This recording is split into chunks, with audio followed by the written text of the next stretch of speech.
Yes, and we want to say rest in peace. Rest in peace to D'Angelo. Yeah, man. Amazing neo soul R&B artist of our decades. Yeah. And he passed away at 51 years old.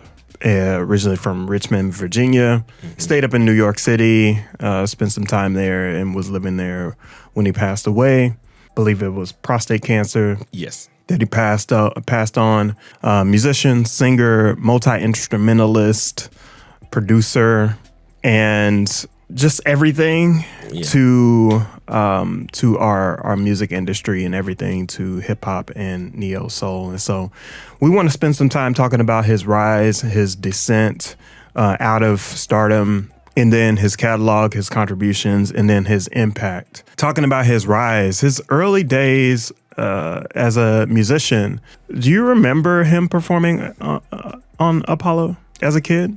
I don't. I remember D'Angelo performing at a very young age on those stages and just absolutely like giving people the chills based off of his performances. And he continued to perform at the Apollo many times. And so that's kind of where he got his start. And then he moved on to do Brown Sugar, and then subsequently Voodoo, which was his really just his claim to fame, so to speak. And before his passing, 10 years prior to now, he released Black Messiah. Yeah. So what was your impression of D'Angelo when he first came out? My impression was it's one of the songs you just sang. Like I remember singing Lady and Brown Sugar all the time. Like if it came on, you just want to get girls. No, not at that age, because that was, let me see, that was 1996. So I'm still like listening to Pokemon. It's just like or watching Pokemon, and like this is just music. Like I love music, and R&B for the 90s is something that you just kind of had to experience. Whether like it was parroting I Believe I Can Fly or but you know what I'm talking about, right? Just that general experience of like singing those songs, not knowing any of what they mean, but just singing the song because it feels good, it sounds good, it has a resonance in my soul in that way. I think at that time, I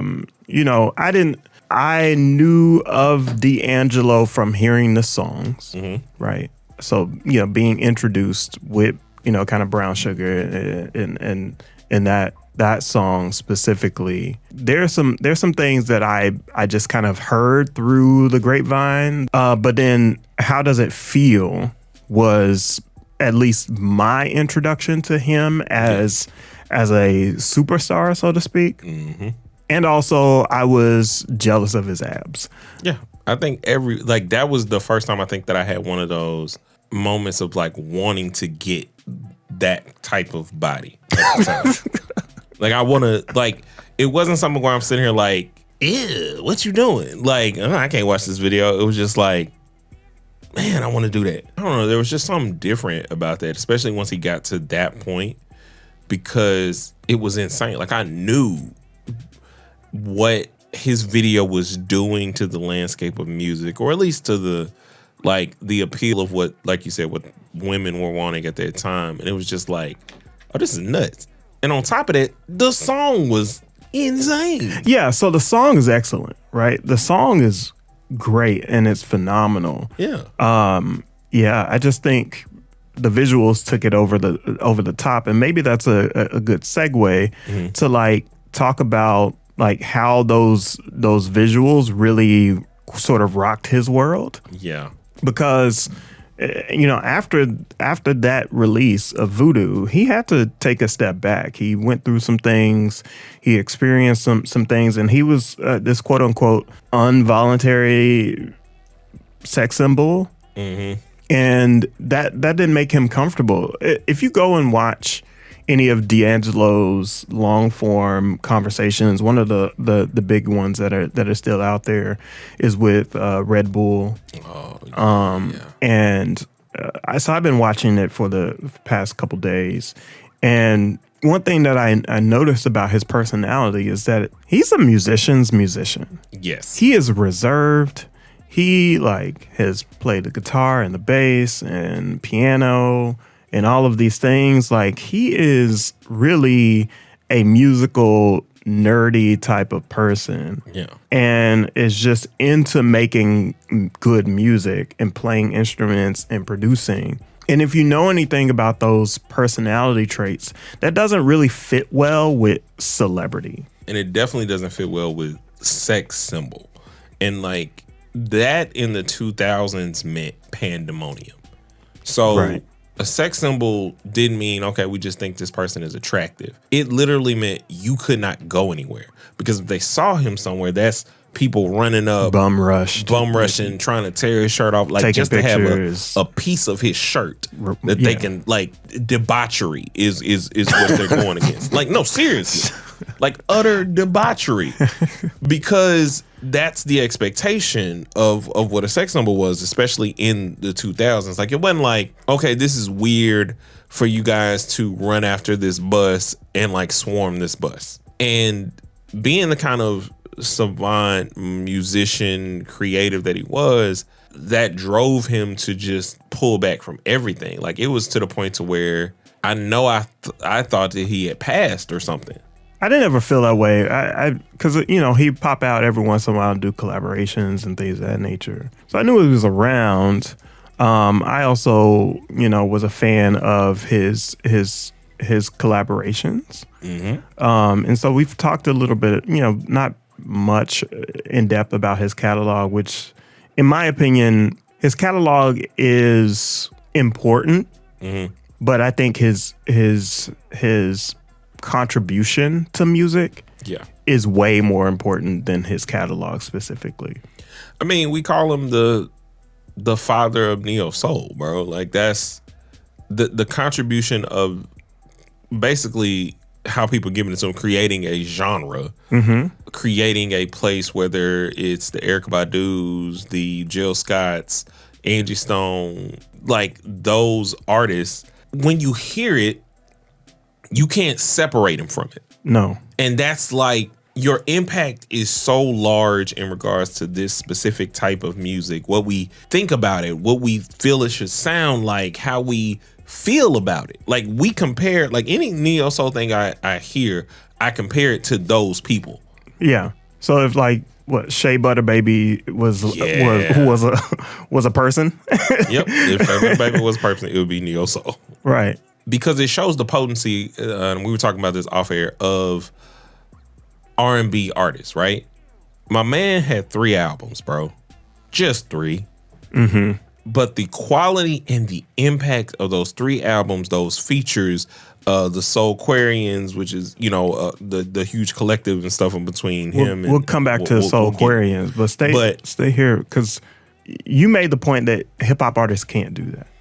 No. Hip hop artists can't release so little work and like sort of disappear without being forgotten in this way. And I think the reason why they're successful at releasing so little is because the emotional impact with the work is different from the emotional impact with hip hop. Hip hop doesn't always have that emotional driver. Mm-hmm. Hip hop is sort of logical and rational in some ways. There's obvious emotional impact when you're listening to hip hop. So I don't want to minimize how people feel about hip hop records, but like, it's different when somebody's singing. Yeah, it's different when somebody is playing original music on an R&B track. You know what I mean? It's different when somebody is channeling the blues and jazz and rock into something that is not only feels modern, but like has all of these rooted elements. And it was very calculated. Like, I think when coming up with the term neo soul or new soul, there was so many things that I think that they were pulling from and evolving. Like, neo soul to me is the jazziest R&B, poetic R&B that you can possibly get. Yeah. And for them to create this lane where we wouldn't consider it jazz sometimes. Like you hear it and you just hear their voices, you hear the pattern, you hear the types of people that we talk about. And it is such an experience. It is an actual experience of music that it's like he was revolutionary in that sense. Like I can listen to those songs and be in a time capsule, but still feel modern because I don't feel like there's an age on that type of music. There isn't. And I think what you're getting at is elements of jazz. The drum work that he did on Voodoo with Questlove and other collaborators on that record, even the engineer was somebody that was critical to the flow of that project. And working with Questlove had to learn how to like drum out of pocket and be a part of the improvisation and move like a jazz artist on a neo soul project. And the type of like soul and emotion you hear from a Jay Dilla beat is what they were able to perform live. Yes, in the studio. Yeah. And so being a counterpart of Jay Dilla during this era of Dilla, The Roots, Erykah Badu, Q-Tip, Tribe Called Quest, Raphael Mos Sadiq. Def, James Poisoner. Yeah. Like those folks not only were a part of the sound landscape for neo soul and hip hop and everything, like that whole time period where like you could be a backpack kid and be considered cool. You know what I mean? Yes. And so that group not only set the soundscape, but they were instrumental in helping each other's work be propelled as Soulquarians.